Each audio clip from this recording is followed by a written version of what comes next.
بسم اللہ الرحمن الرحیم۔ مسئلہ ہر کے امام را در جمعہ در تشہد یا در سجود سہو دریافت و داخل نماز شد بعد سلام امام 2 رکعت جمعہ تمام کند۔ تو یہ جمعہ کے نماز کے احکام کو بیان کر رہے ہیں۔ اس سے پہلے ہم نے بہت سارے مسئلوں کو پڑھا جو جمعے سے متعلق تھا۔ اب یہاں سے ایک اور مسئلہ بیان کر رہے ہیں۔ مسئلہ یہ ہے کہ ایک آدمی ہے اور وہ جمعہ کی نماز پڑھنے کے لیے مسجد جا رہا تھا۔ مسجد پہنچتے پہنچتے دیر ہو گئی اسے، اور اس دوران امام صاحب نے خطبہ بھی دے دیا تھا، نماز بھی شروع کر دی، اور دوسرے رکعت کے تشہد میں بیٹھے ہیں۔ یعنی جمعہ کا قاعدہ اخیرہ 2 ہی رکعت کا جمعہ ہوتا ہے، تو امام صاحب بالکل اتحیات کے اندر بیٹھے ہوئے ہیں، جمعہ کی اتحیات کے اندر، اور یہ آدمی پہنچتا ہے اور نماز کے اندر شریک ہو جاتا ہے۔ یا یوں کہہ لیں کہ امام صاحب نے نماز جمعہ کے اندر کوئی بھول کر دی، کسی واجب کو بھول کر چھوڑ دیا، اور اس واجب کی تلافی کے لیے سجدہ سہو کیا، اور سجدہ سہو کے بعد پھر تشہد کے اندر بیٹھے ہوئے ہیں۔ اب یہ آدمی جا کر شریک ہو جاتا ہے۔ تو خلاصہ اگر یوں کرے کہ ایک آدمی ہے اور اس نے امام کو جمعے کی نماز میں تشہد میں پایا اور نماز کے اندر شریک ہو گیا۔ اب امام صاحب جب سلام پھیریں گے تو وہ جمعے کی رکعت یعنی جمعے کی نماز کے اعتبار سے اپنی مابقیہ رکعت کو ادا کرے گا، یا ظہر کی نماز کے اعتبار سے اپنی مابقیہ رکعت کو ادا کرے گا؟ ٹھیک ہے، اس لیے جمعہ جو ہے نا، جمعہ یہ اصلاً 4 ہی رکعت نماز ہے۔ اب چونکہ اس میں خطبہ رکھ دیا گیا ہے تو وہ خطبہ 2 رکعت کے قائم مقام ہو جاتا ہے، اس لیے خطبہ کے درمیان ایک مرتبہ بیٹھا جاتا ہے 2 خطبے کے درمیان، تاکہ وہ 2 رکعت کی طرح ہو جائے۔ تو خطبہ اور جمعے کی نماز کو ملا کر یہ 4 رکعت ہو جاتے ہیں۔ بہرکیف یہ الگ چیز ہے۔ تو اب وہ آدمی جب تشہد کے اندر بیٹھا، اس کو تو خطبہ بھی نہیں ملا ہے، اور امام کے ساتھ اس نے صرف تشہد میں امام کو پایا ہے، تو اب وہ جب اپنی مابقیہ چھوٹی ہوئی رکعتوں کو پورا کرنے کے لیے اٹھے گا تو وہ ظہر کے اعتبار سے یعنی اس کے حق میں وہ ظہر کی نماز ہو جائے گی، یا اس کے حق میں وہ جمعے کی نماز ہی رہے گی، یعنی وہ 2 رکعت ادا کرے گا یا 4 رکعت ادا کرے گا۔ تو اس بارے میں اختلاف ہے۔ تو جمہور کہتے ہیں، یعنی امام ابو حنیفہ اور امام ابو یوسف رحمۃ اللہ علیہ شیخین کہتے ہیں کہ وہ جمعے کے اعتبار سے نماز کو پوری کرے گا، یعنی صرف 2 رکعت نماز وہ پڑھے گا۔ اور امام محمد رحمۃ اللہ علیہ کہتے ہیں کہ اگر اس نے دوسرے رکعت کے رکوع کو نہیں پایا ہے، یعنی جب آیا اور دوسرے رکعت کی رکوع امام پوری کر چکا تھا جمعے کی، تو اب وہ ظہر کے اعتبار سے اپنی مابقیہ نماز پوری کرے گا۔ تو صورت مسئولہ میں جو ابھی ذکر چل رہا ہے اس کے اندر تو اس نے امام کو تشہد میں پایا ہے نا، اس لیے وہ 4 رکعت نماز ظہر کے اعتبار سے پوری کرے گا امام محمد رحمۃ اللہ علیہ کے نزدیک، اسی تحریمے سے، یعنی اس کو اب الگ سے تکبیرہ تحریمہ کرنے کی ضرورت نہیں، امام صاحب سلام پھیریں گے، کھڑے ہو کر 4 رکعت ادا کرے گا، یعنی اس کے حق میں وہ جمعہ ظہر میں تبدیل ہو جائے گی۔ مسئلہ ہر کے امام را در جمعہ در تشہد یا در سجود سہو دریافت، جس آدمی نے امام کو جمعے کی نماز میں تشہد کی حالت میں یا سجدہ سہو کی حالت میں پایا و داخل نماز شد اور نماز میں شریک ہو گیا بعد سلام امام 2 رکعت جمعہ تمام کند، تو امام کے سلام کے بعد 2 رکعت جمعے کی پورا کرے گا۔ یہ شیخین کے نزدیک ہے۔ ونزد محمد اگر از رکعت ثانیہ رکوع نیافتہ است، اور امام محمد رحمۃ اللہ علیہ کے نزدیک اگر اس نے دوسرے رکعت کے رکوع کو نہیں پایا ہے، 4 رکعت ظہر برہمہ تحریمہ تمام کند، تو ظہر کی 4 رکعت اسی تحریمے سے ادا کرے گا، پورا کرے گا۔ مسئلہ پورا ہو گیا۔ اب آگے ایک مسئلہ اور بیان کر رہے ہیں کہ ہے نا، قرآن کریم کے اندر سورہ جمعے کے اندر ہے، صاف صاف لکھا ہوا ہے کہ یا ایھا الذین آمنوا اذا نودی للصلاۃ من یوم الجمعۃ فاسعوا الی ذکر اللہ وذروا البیع، کہ اے ایمان والو، جب جمعے کی اذان دی جائے، جب جمعے کی نماز کے لیے اذان کہی جائے، فاسعوا الی ذکر اللہ، تو اللہ کے ذکر یعنی نماز کے لیے دوڑو اور اپنے بیع و شراء کو چھوڑ دو۔ تو اسی آیت پر متفرع کرتے ہوئے، اسی آیت کی تفسیر کرتے ہوئے صاحب کتاب قاضی ثناء اللہ پانی پتی رحمۃ اللہ علیہ مسئلہ بیان کرتے ہیں کہ چوں جمعہ را اذان اول گفتہ شود کہ جب جمعے کی پہلی اذان کہہ دی جائے سعی واجب گردد، تو سعی واجب ہو جاتا ہے۔ سعی کا مطلب یہ ہے کہ نماز کے لیے جانا، سعی کے اصل معنی آتے ہیں دوڑنا، لیکن یہاں مراد ہے کہ آدمی سب کچھ چھوڑ کر نماز کے لیے جائے، رکے نہ، بیٹھے نہ، یعنی ایسا کوئی کام نہ کرے جو جمعے کی نماز کے مخالف ہو، ٹھیک ہے نا۔ تو مطلب یہ ہے کہ آدمی فوراً جمعے کی نماز کے لیے نکل جائے، جیسے ہی اذان اول کہہ دی جائے گی تو نماز کے لیے جانا واجب ہو جاتا ہے۔ یعنی اگر آدمی اس دوران جو ہے کھانا کھانے لگے، یا اس دوران آدمی کسی سے کھڑے ہو کر بات چیت کر رہا ہے، گھر میں بیٹھ کر گپ شپ لگا رہا ہے، یہ ساری چیزیں حرام ہو جائیں گی۔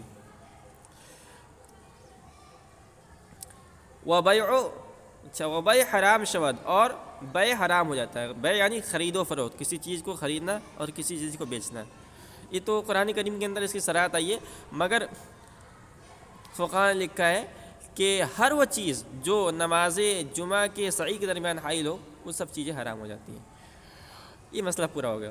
وچوں امام برآیت برائے خطبہ، اور جب امام خطبہ دینے کے لیے آئے سخن گفتن و نماز گزادن ممنوع باشد، تو بات چیت کرنا اور نماز ادا کرنا یہ ممنوع ہو جاتا ہے۔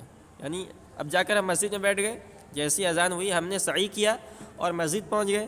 اب مسجد پہنچنے کے بعد امام صاحب جب خطبے دینے کے لیے اپنے حجرے سے نکلیں، یا وہاں امام صاحب کتاب لے کر ممبر پر چڑھ جائیں، تو جیسے ہی وہ یعنی کھڑے ہو جائیں، ویسے ہی اب سنت بھی نہیں پڑھ سکتے ہیں۔ جمعے کی سنت اگر کسی نے نہیں پڑھی ہے تو اس کو بھی نہیں پڑھ سکتا، اور کوئی نماز بھی نہیں پڑھ سکتا، اور آپس میں بات چیت بھی نہیں کر سکتے۔ حدیث کے اندر آیا کہ اذا خرج الامام فلا صلاۃ ولا کلام، کہ جب امام صاحب نکل جائیں تو اب کوئی نماز نہیں پڑھ سکتا آدمی، اور بات چیت نہیں کر سکتا ہے، تاکہ از خطبہ فارغ شود، جب تک کہ امام صاحب خطبہ سے فارغ نہ ہو جائیں۔ وچوں امام بر ممبر بنشیند، اور جب امام صاحب ممبر پر بیٹھ جائیں اذان دوم رو بروئے او گفتہ شود، تو دوسری اذان امام صاحب کے سامنے کہی جائے۔ آپ جانتے ہی ہیں مسئلہ کہ عام نمازوں کے اندر صرف ایک ہی اذان ہے، مگر جمعے کی نماز میں 2 اذان کہی جاتی ہے۔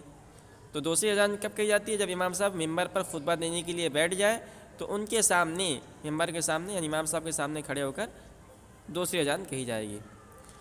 ومردم بسوئے او متوجہ شون، اور لوگ امام صاحب کی طرف متوجہ ہوں، یعنی جب امام صاحب خطبہ دینے کے لیے ممبر بیٹھ جائے نا، تو اب سب لوگ اپنی توجہ امام صاحب کی طرف کر لیں، اپنے کانوں کو لگا لیں۔ وچوں خطبہ تمام کنت اقامت گفتہ شود، اور جب خطبہ مکمل ہو جائے تو اقامت کہی جائے۔ بالکل آسان مسئلہ ہے۔ اب آگے ایک مسئلہ اور بیان کر رہے ہیں کہ مسئلہ در نماز جمعہ سورہ جمعہ و منافقون خواندن مسنون است، کہ جمعے کی نماز میں سورہ جمعہ اور سورہ منافقون یہ پڑھنا مسنون ہے۔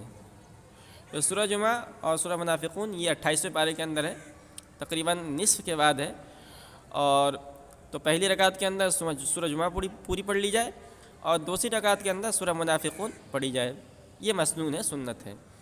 واب روایت سبح اسم وهل اتاک، اور ایک روایت میں سبح اسم وهل اتاک، یعنی ایک دوسری روایت میں ہے کہ جمعے کی پہلی رکعت کے اندر سبح اسم ربک الاعلی جو 30ویں پارے کے اندر ہے، اور دوسری رکعت کے اندر هل اتاک حدیث الغاشیہ جو اسی کے بعد ہے، یہ پڑھی جائے، مسنون ہے۔ تو دونوں سنت، دونوں میں سے کسی کو اگر پڑھ لیں سنت ادا ہو جائے گی۔ عام طور پر ہمارے جو خطیب ہوتے ہیں، امام صاحب جو جمعے کی نماز پڑھنے والے ہوتے ہیں، وہ سب بھی اسم ربک الاعلی اور هل اتاک ہی پڑھتے ہیں، اس لیے کہ یہ قدر مختصر ہے سورہ جمعہ اور سورہ منافقون کے مقابلے میں۔ اس کو اگر پڑھی جائے تو بہت لمبی ہو جاتی ہے، لوگ اکتا جاتے ہیں، تو دونوں میں سے جس کو بھی پڑھ لے سنت ادا ہو جائے گی۔ یہ مسئلہ پورا ہو گیا۔ اب آگے ایک اور مسئلہ بیان کر رہے ہیں کہ مسئلہ در شہر چند جا جمعہ جائز است، شہر میں چند جگہ جمعہ جائز ہے۔ تو دیکھیے، اگر کوئی شہر ہے، یعنی ایسا شہر جہاں جمعے کی نماز کے شرائط پائے جا رہے ہیں، تو اب سوال پیدا ہوتا ہے کہ وہاں ایک ہی مسجد کے اندر یعنی ایک ہی جگہ جمعہ ادا کی جائے یا متعدد جگہ جمعہ ادا کر سکتے ہیں۔ اس بارے میں امام ابو حنیفہ رحمۃ اللہ علیہ سے کئی روایتیں منقول ہیں، اور مفتہ بھی قول یہ ہے کہ ایک شہر میں کئی جگہ جمعے کی نماز پڑھ سکتے ہیں، اسی لیے انہوں نے اس کو پہلے بیان کر دیا اس قول کو، اور آگے دوسرے اقوال کو بیان کرنے ہیں۔ تو در شہر چند جا جمعہ جائز ہے، شہر میں چند جگہ جمعے کی نماز جائز ہے۔ و بروایت از امام اعظم سوائے یک جا جائز نیست، اور امام اعظم ابو حنیفہ رحمۃ اللہ علیہ سے ایک روایت میں ہے کہ ایک جگہ کے علاوہ دوسری جگہ جائز نہیں ہے، یعنی ایک شہر میں ایک ہی جگہ جمعے کی نماز ادا کی جائے گی اور دوسری جگہ ادا نہیں کر سکتے ہیں۔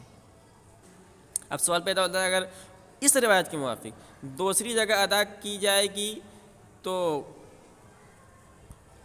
کیا دوسری نماز صحیح ہوگی؟ کہہ رہے وہ اگر چند جا جمعہ گزادہ شود، اگر شہر میں چند جگہ جمعے کی نماز ادا کی گئی، اول صحیح باشد نہ بعد تو پہلی نماز صحیح ہو جائے گی اور اس کے بعد والی نماز صحیح نہیں ہوگی۔ یعنی اگر ایک شہر میں اس روایت کے موافق دوسری روایت کے موافق جو مفتہ بھی نہیں ہے اس کے موافق اگر شہر میں چند جگہ جمعے کی نماز ادا کی جا رہی ہے تو پہلی جو جمعے کی نماز ادا کی جائے گی وہ درست ہوگی اور باقی نمازیں درست نہیں ہوں گی۔ وہ ہمارے بھی از ابو یوسف رحمۃ اللہ علیہ آس کے درمیان شہر اگر نہر جاری باشد ہر دو جانب دو جمعہ خواندن جائز۔ اب ایک روایت امام ابو یوسف رحمۃ اللہ علیہ سے ہے کہ کیا ہے ان کی روایت؟ وہ ہمارے بھی از ابو یوسف رحمۃ اللہ علیہ، اور امام ابو یوسف رحمۃ اللہ علیہ سے مروی ہے کہ درمیان شہر کے درمیان اگر نہر جاری باشد، اگر کوئی جاری نہر ہو، ہر دو جانب دو جمعہ خواندن جائز است، تو اس کے دونوں گوشے میں، اس کے دونوں کناروں میں، اس کے دونوں طرف دو جمعہ پڑھنا جائز ہوگا۔ مثال کے طور پر ایک شہر ہے اور شہر کو ایک نہر نے دو حصوں میں بانٹ دیا ہے، ٹھیک ہے، تو اس طرف ایک جمعہ پڑھ سکتے ہیں اور اس طرف دوسری جمعہ پڑھ سکتے ہیں۔ جیسے مثال کے طور پر نہر ہو یا کہہ لیں کہ بڑا سا دریا ہو، جیسے ہمارے شہر کلکتہ کے اندر ہے، شہر کلکتہ میں ایک طرف جو ہے اس طرف ہاوڑا ہے، اس طرف کلکتہ ہے، تو بیچ میں ایک نہر ہے، فاصل ہے۔